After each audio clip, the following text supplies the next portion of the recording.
If you love me, keep my commands. And then it says, and then I will ask the Father. So if you love me and you obey my commands, then I will ask the Father. You see, most of us say, God doesn't do this, God. But you won't even do the basics right. Because God loved you, you love him back. Hey? So if you love me, keep my commands, and I will ask the Father, and he will give you another advocate to help you and be with you forever, the Spirit of truth. So if you love him, obey his commands.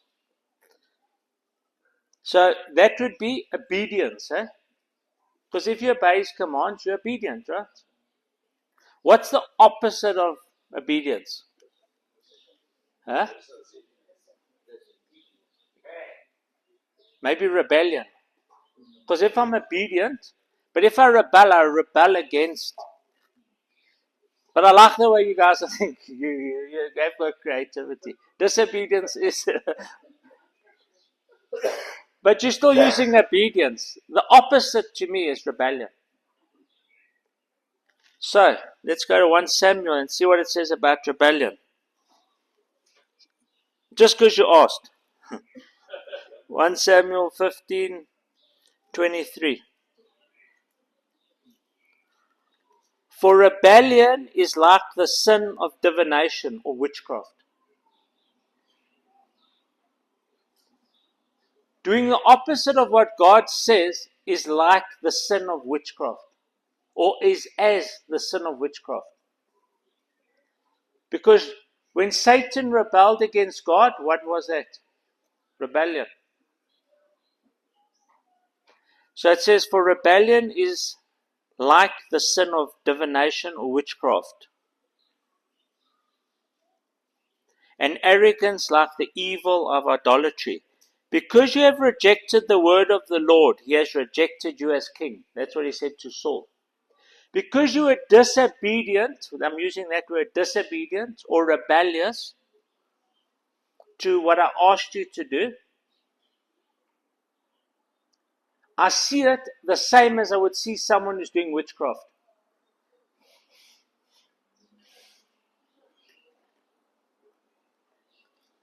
Because you have rejected the word of the Lord. If you love me, obey my commands. Is the command the word of the Lord? Now God commanded Saul to do certain things, and he was disobedient. And God says to him, because you have rejected the word of the Lord, he has rejected you as king. Guys, I'm not making this up. This is what the Bible tells us. The people with the talents, the ones who used their talent, what did he say? Well done, my good and faithful servant. The one who buried his talent, and I'm not reading this, I know it out of my head.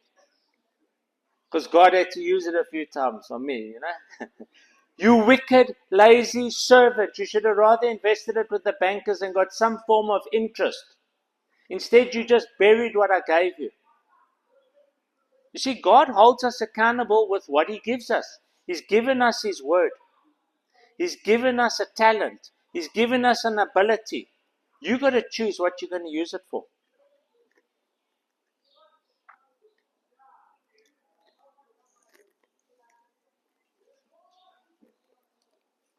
Are you asking me to leave the Old Testament? Anyone want me to leave the Old Testament? One more, two more. Deuteronomy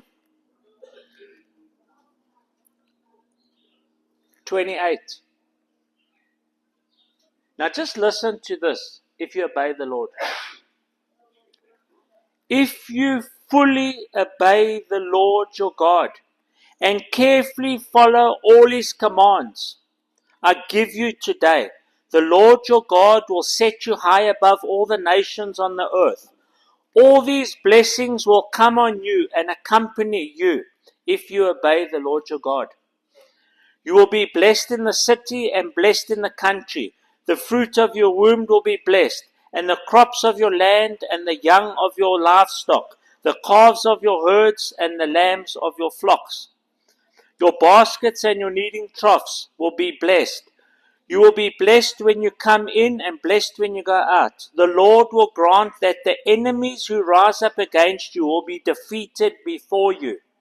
They will come at you from one direction, but flee from you in seven. The Lord will send a blessing on your barns and on everything you put your hand to. The Lord your God will bless you in the land He is giving you today. You get the picture? Remember I said the opposite.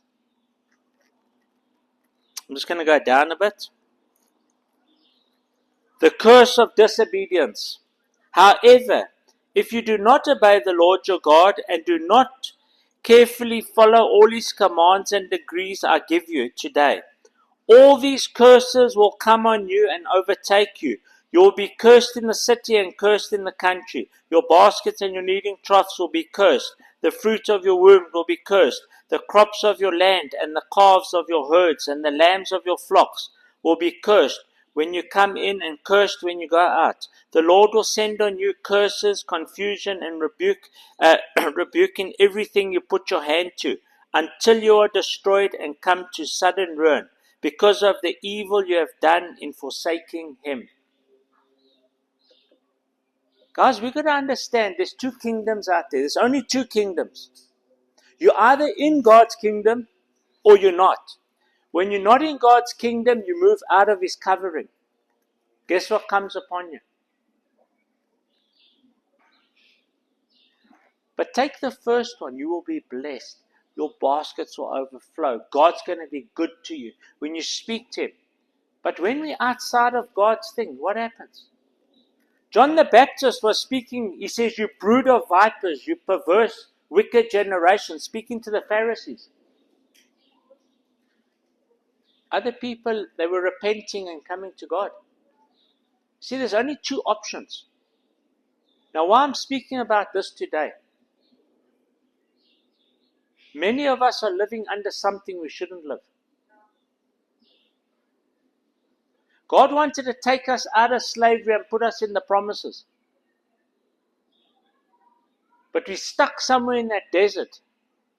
Maybe some are even still in Egypt.